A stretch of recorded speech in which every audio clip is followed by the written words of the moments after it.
Good evening, this is Rashad Mitchell coming to you live from my YouTube channel.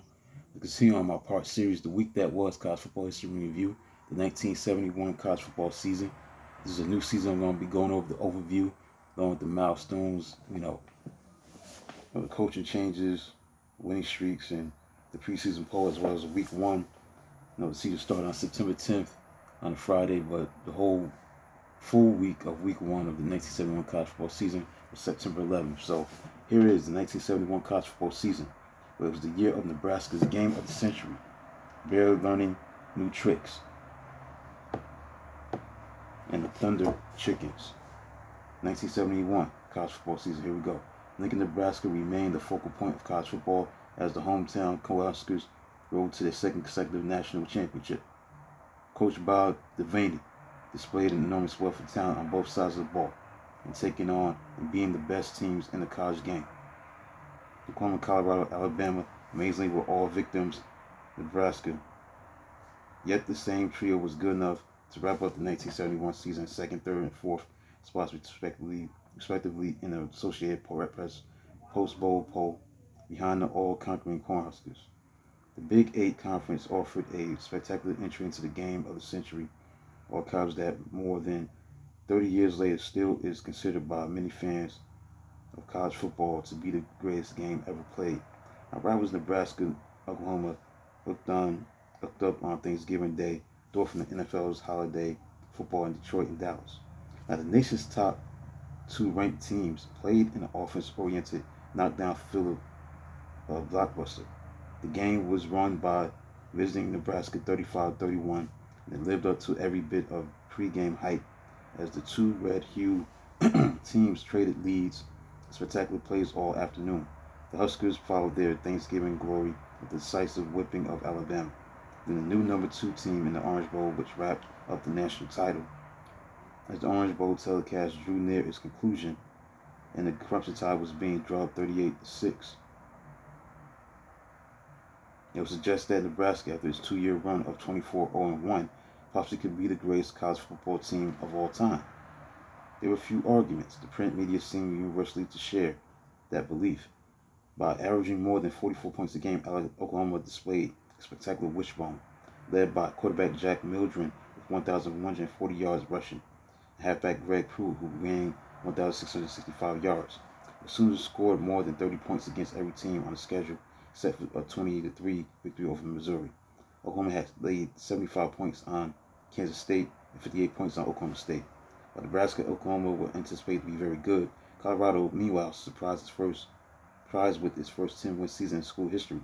With wins over Ohio State, Louisiana State, and Houston, and every team in the Big Eight not named Oklahoma or Nebraska provided the Buffaloes with a truly special season. The Big Eight, or more accurately, a de facto Big Three, copped an unprecedented top 3 national poll finish after Colorado beat homestanding Houston in the Bluebonnet Bowl.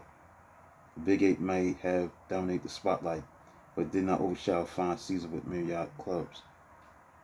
The matchup with undefeated Alabama and undefeated Auburn for state bragging rights to the SEC championship, the chance to meet number 1 Nebraska in the Orange Bowl, was not even considered the game of the day because it was played on Thanksgiving as part of a day-night national television doubleheader.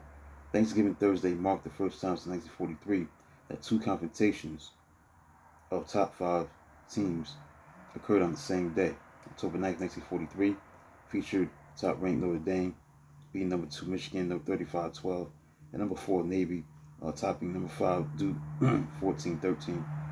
The unusual intermingling of top 5 teams would not happen again until November 30th, 1996. So Alabama's successful season suggested that perhaps new tricks could be taught to an old dog. So the Crimson Tide has slipped in recent years from their lofty position of the early and mid-60s. The last SEC title was in 1966. The one-loss record since then was an un-Bama-like 26-15-2. Coach Bear Bryant went for 2 huge changes on offense. Alabama switched to an option run wishbone attack, which was developed into. It was during the offseason that it was developed. But after Bryant visited Darrell Royal and his wishbone innovators, the Texas Longhorns, the Tide's new wishbone simply proved to be too much for SEC defenses. Bryant's other change affected both his lineup and all of Southern society. Bryant, arguably the most revered and respected man in the state, suddenly started recruiting black high school players after the SEC schools had wrestled profoundly with U.S. government dictated racial integration. Halfback Wilbur Jackson was the first African American to accept an Alabama scholarship, while junior college transfer John Mitchell, a defensive tackle, became the first black starter in Alabama Crimson Tide history in 1971. Alabama went on to a streak of 8 straight SEC championships over the next 9 years with its new offense and the roster that was integrated, setting a new national record for victories in a decade. Alabama would win 103 games during the 70s, including the 1971 season opener on Friday night, September 10th. The 17-10 victory over Southern California made Bryant the 6th coach ever to reach the 200 career win plateau. Alabama's easy 31-7 win at regular season finale over the Auburn Tigers dulled the Heisman Trophy accomplishment of Auburn quarterback Pat Sullivan. Auburn's losses to Bama and the Sugar Bowl to Oklahoma fueled the notion that a jinx frequently hovered over the teams that sported a Heisman winner. Since 1953, these teams had suffered through a relatively awful 7-9-1 record in the games immediately following the announcement of a Heisman winner.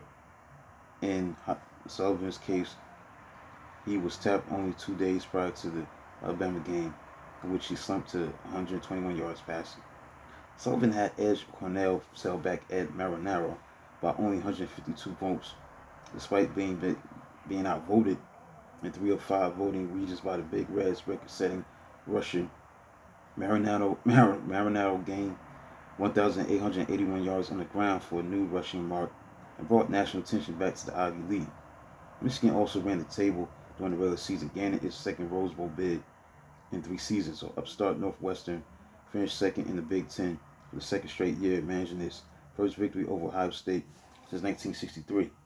Ohio State faced a rebuilding year because the brilliant class that turned varsity during the autumn of 1968 had moved on. But the Buckeyes had Michigan on the ropes in their annual clash. Michigan prevailed 10-7, only to drop the Rose Bowl by 13-12 to unheralded Stanford. It was the second straight Rose Bowl upset for the Indians, who won the Pacific 8 with efficient quarterback Don Bunce, who had the unenviable task of replacing legendary Jim Plunkett and his surprisingly tough Thunder Chickens defense. Stanford, a school that would soon begin winning a considerable number of Sierra Cups awards for all-around athletic achievements, was known as the Harvard of the West. That image was tarnished when former Thunder Chicken defensive lineman Tim McClure wrote in Look magazine that Stanford's new pressure to win environment had led some players to pop amphetamines during halftime of the previous Rose Bowl in January upset win over Ohio State. Interestingly, the scandal had little life. People went on to recognize Stanford as an overachieving school that featured academic firsts. A visit to the beautiful Paul Alto campus was revealed that it looks suspiciously like campus of athletic fields surrounded by classrooms, but that's another story. Once again, Notre Dame and Penn State was dominant independents. Notre Dame was tabbed as preseason number 1, went 5-0 before losing to a young and up and down Southern California team that arrived for the match up with an uncharacteristic 4-2-4 mark.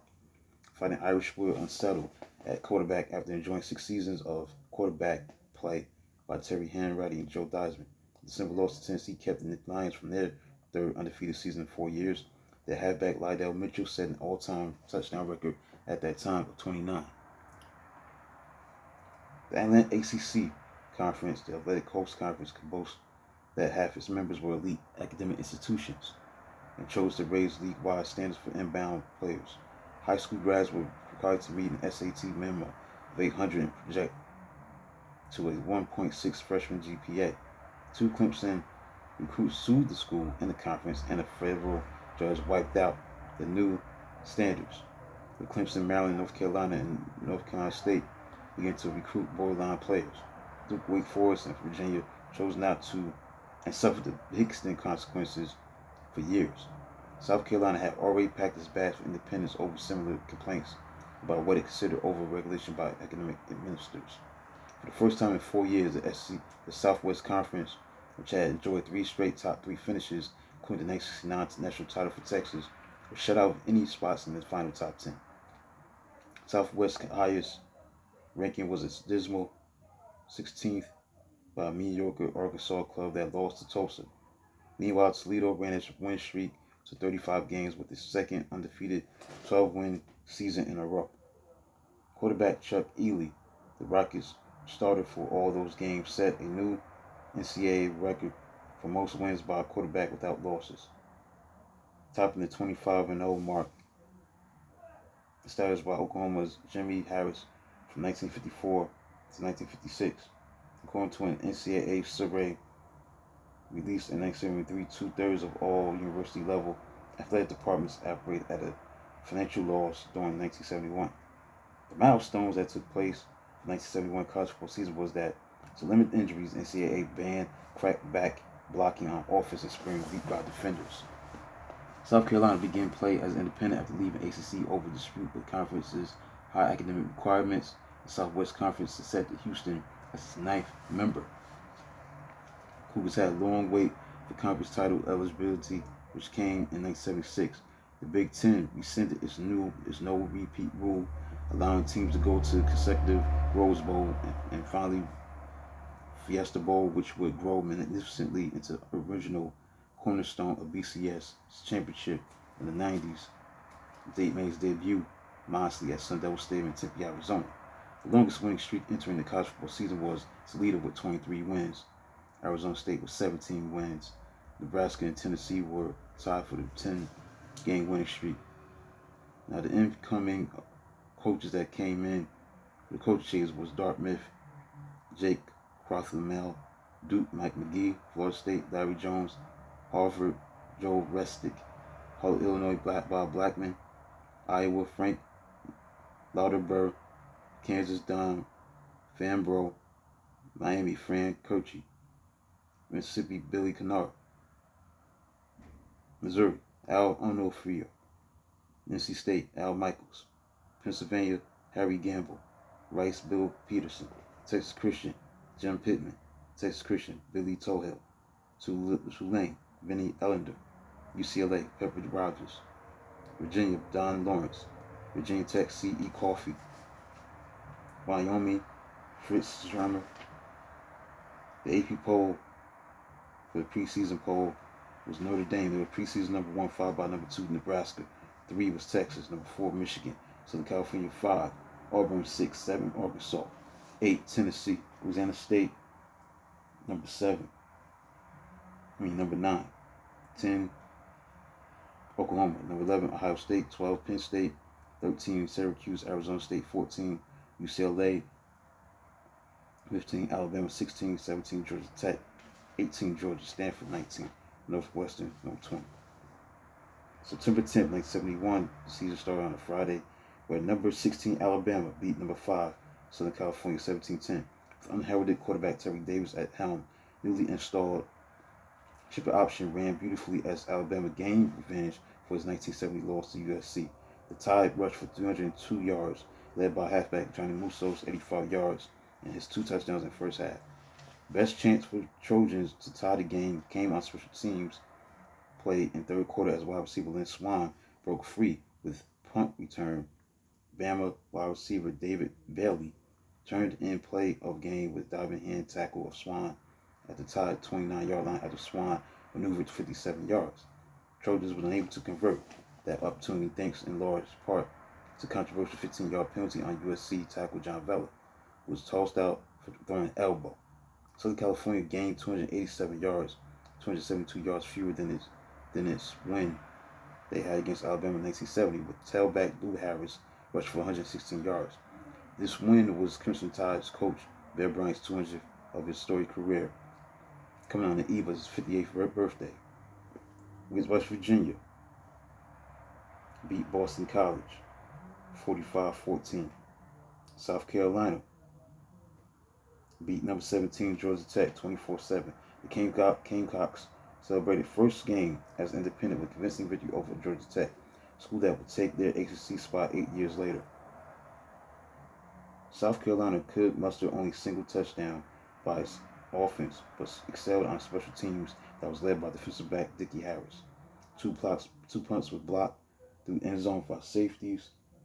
Harris returned punt, 77 yards for touchdown. Blocked another punt that was returned 11 yards for touchdown by defensive back Jimmy Nash. Jackets scored courtesy of 32 yards, interception for a touchdown, returned by defensive back Rick Lewis. Trailed only 10-7 at halftime, but were unable to spark much offense in the second half. Colorado defeated number 9 Louisiana State 31-21. Colorado surprised many with ease in which it handled host Bengal Tigers, returning only 2 stars from a unit that led nation in the run defense. LSU could not handle visitors' triple option offense of attack that amassed 293 yards rushing. Leading Buffalo Stampede was sophomore tailback Charlie Davis, who ran for 174 yards rushing in his debut. Wide receiver Cliff Branch, whose 75-yard punt return for a touchdown in third quarter, up the lead to 17-7. So John Stearns led Colorado defense by picking off 2 passes as team forced 6 turnovers. Play of Davis turned out to be crucial as Buffalo starting halfback John Keyworth was knocked out for season with fractured leg in first half. After alternate quarterback Paul Lyons led LSU with touchdowns both rushing and passing. Number 4 Michigan beat Northwestern, number 20 team in the country, by a score of 21-6. Bruising, hard-fought contest was sealed by odd play. Ahead 7-0 in the third quarter, Michigan attempted a 51-yard field goal by Dana Coyne, the kicker. Northwestern defensive back Jack Dustin slapped down short kick in end zone, but as ball bounced around end zone, Michigan wide receiver Bo Rather pounced on it. Coach Bo Schembechler strenuously straightened out confused officials, ties a touchdown for the Wolverines, 14-0 lead. The physical Wildcats of Northwestern, who did not allow a single first down during the game's beginning 21 minutes, could not overcome this freakish 2-touchdown deficit. The Wildcats blew first half chances, missing field goal, ending 2 other drives on downs deep in Michigan territory. Number 11, Ohio State beat Iowa 52-21.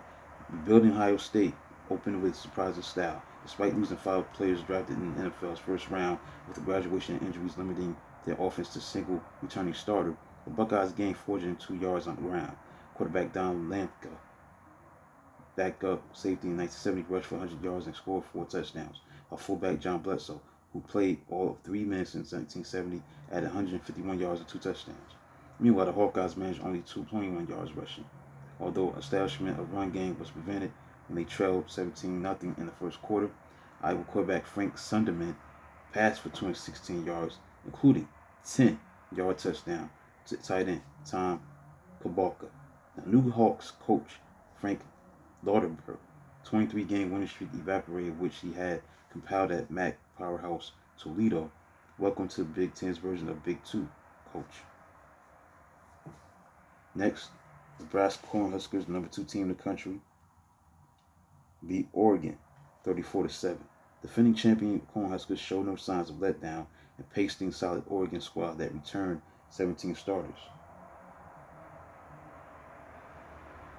Nebraska I-back Jeff Kinney rushed for 124 yards, while backup I-back Gary Dixon scored 3 times. Quarterback Jerry Taggy became Huskers' career passing leader with 34 yards completion to tight end Jerry List on opening drive. Defensive end Willie Harper and defensive tackle Larry Jacobson led swarming Nebraska defense that had the Ducks shut out until fourth quarter, when blocked punt led to 7-yard touchdown run by title back Bobby Moore. Interceptions of Oregon quarterback Dan Fouts set up 2 of Huskers' first 3 scores. Capable Oregon faced a killer opening schedule with Stanford, Texas, USC, and Washington up next. Next, Stanford, number 19 team in the country, beat Missouri in the shutout 19-0. Stanford quarterback Don Bunce eased concern over loss of a Heisman star quarterback Jim Plunkett. Bunce displayed option ability with nifty pitch to fullback Hillary Shockley, who bowled over Missouri defensive back Lorenzo Brinkley at 30-yard line en route to 42-yard touchdown run. Bunce also threw a 26-yard touchdown pass to wide receiver John Wansbury for 16-0 halftime lead. Being shut out for the first time since 1967, the Tigers struggled against veteran defense not gaining first downs until their 8th possession. Missouri made only 7 first downs, 3 quarterbacks, total 65-yard passing. Stanford's win was only Pac-8 bright spot, which had 6 teams lose opener. Houston beat Rice 23-21. Exciting first ever meeting between schools had fans wondering what took so long. Actually, it was well established Rice not seeing anything to gain by playing a new in-city rival that was certain to be unfired up. Fullback Mike Phillips gave Rice a 7-0 halftime lead on 1-yard line. Dependable Houston quarterback Gary Mullins ran for touchdown and threw for 2 other scores, including 73-yard scoring strike to wide receiver Dale Stanley on second play of the third quarter. So on a drive that turned out to be spark winning points in the fourth quarter, Mullins was flushed left and threw interception to Iowa's safety Bruce Henley. At the 30-yard return, Henley frustratingly lost fumble at Houston 15-yard line. The Cougars regrouped and went 85 yards to Mullins' 2-yard keeper for the 23-14 lead. It proved sufficient to overcome Owls' 2 touchdowns in the fourth quarter. Victory margin came on safety secured by Houston defensive end Butch Prezina, who forced fumble by fullback Phillips that Rice scrambled to recover in its own end zone during a 16-point surge by Houston in the third quarter. And finally, Pittsburgh beat UCLA, the number 15 team in the country, 29-25. The Panthers' ruined debut of loquacious UCLA coach Pepper Rogers' critical Bruins fumble set up Pitt's fourth quarter 40-yard drive for winning touchdown. After starting quarterback Mike Flores led UCLA to go-ahead touchdown at 25-23. The Bruins defense forced Pitt to punt. The Rogers surprisingly turned to backup quarterback Clay Gallagher on practice evidence that he had surer hands than Flores. However, Panthers defensive end Andy Malora nailed Gallagher to force fumble, covered by roaming Pitt linebacker Ralph Cindric. Panthers reserve quarterback Dave Havern then led a 6-play drive, capped by his 10-yard touchdown pass to fellow backup tight end Leslie Brock. Bruins then moved into Panther territory before fizzling out at Pitt's 28-yard line. Now, thanks in large part to sack by nose guard Jack Dykes for 19-yard loss. So that concludes a look at September 10th, the game that was played between Alabama and Southern California, and overall week 1 of September 11, 1971 for the 1971 college football season. Let's look at the AP poll of September 13th. Nebraska was number 1. Number 2 was Notre Dame. 3 Texas. 4 Michigan. 5 Ohio State. 6 Arkansas. 7 Auburn. 8 Tennessee. 9 Alabama. 10 Oklahoma. 11 Georgia. Number 12 Colorado. 13 Stanford. 14 Penn State. 15 Syracuse. 16 Arizona State. 17 Southern California. Michigan State. 18 South Carolina. 19 and number 20 Houston. So that concludes look at the week that was college football season review. The game that was played on September 10th, 1971 between Alabama and Southern California. But overall, week 1 on September 11th, 1971. That concludes look at that. Please like, subscribe, and comment on the channel. Do a video this magnitude tomorrow. Until then, talk to you soon.